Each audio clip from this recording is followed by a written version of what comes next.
பனி மெதுவாக தரையில் இறங்கி மரங்கள் கூட அமைதியாக நின்ற ஒரு அழகான நாட்டில் ஒரு பெரிய அரண்மனை இருந்தது. அந்த அரண்மனையில் ஒரு நல்ல மனம் கொண்ட அரசி வாழ்ந்தாள். ஒருநாள் ஜன்னல் அருகே நின்று வெளியில் பொழியும் பனியை பார்த்தபடி அவள் சொன்னாள், என் குழந்தை பனி போல வெண்மையாகவும் ரோஜா போல் அழகாகவும் என்னைவிட நல்ல மனம் கொண்டவளாகவும் இருக்க வேண்டும். சில மாதங்களில் ஒரு பெண் குழந்தை பிறந்தது. அவளது தோல் பனி போல் வெண்மை, அவளது உதடு ரோஜா மலர் போல சிவப்பு. அவளுக்கு வைத்த பெயர் ஸ்னோ ஒயிட். ஆனால் மகிழ்ச்சி நீண்ட நாள் நிலைக்கவில்லை. ஸ்னோ ஒயிட் சிறுமியாக இருக்கும்போதே அவளது தாய் இறந்து போனாள். அரசன் தனிமையை தாங்க முடியாமல் மறுமணம் செய்து கொண்டான். புதிய ராணி வெளியில் அழகு, உள்ளே விஷம். அவள் தினமும் ஒரு மந்திரக் கண்ணாடியை பார்த்து கேட்பாள், கண்ணாடியே கண்ணாடியே, இந்த நாட்டில் அழகி யார்? கண்ணாடி பதில் சொல்வது ஒன்றே, ராணியே நீங்கள்தான். ராணியின் முகத்தில் அகங்கார சிரிப்பு. ஆண்டுகள் சென்றன. ஸ்னோ ஒயிட் ஒரு இளம் பெண்ணாக வளர்ந்தாள். அவளின் அழகு அரண்மனை முழுவதும் ஒளி வீசும் அளவுக்கு.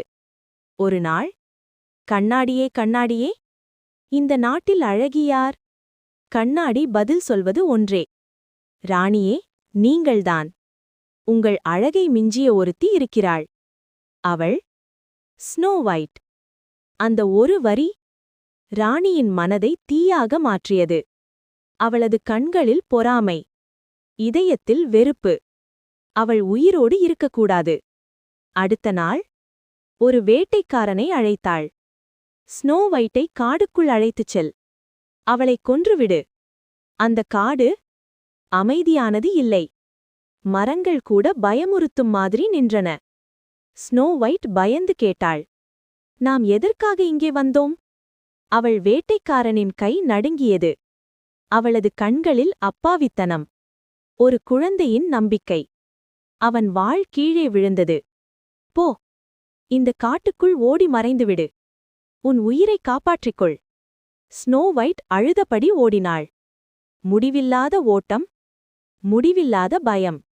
இறுதியில் காட்டின் நடுவே ஒரு சிறிய வீட்டை பார்த்தாள்.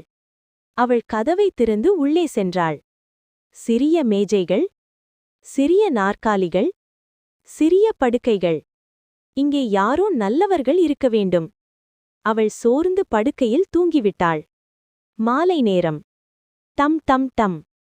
7 குள்ளர்கள் வேலை முடித்து வீட்டிற்கு வந்தார்கள்.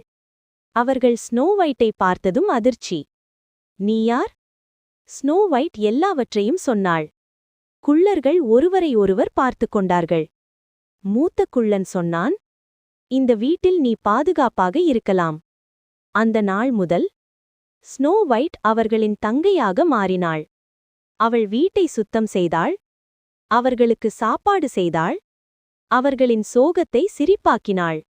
காடு கூட சந்தோஷமாக இருந்தது. ஆனால் தீமை அமைதியாக இருக்காது.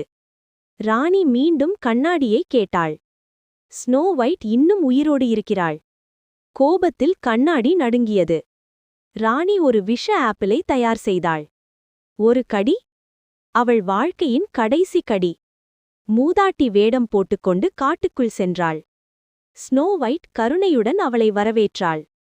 உள்ளே வாருங்கள் பாட்டி. ஆப்பிளை கடித்தாள். அடுத்த நொடியில் அவள் கீழே விழுந்தாள். அவளது மூச்சு நின்றது. குள்ளர்கள் வந்து பார்த்ததும் அவர்கள் உலகமே இருண்டது. அழுதார்கள், கத்தினார்கள். நீ இல்லாமல் எங்கள் வாழ்க்கை வெறுமை.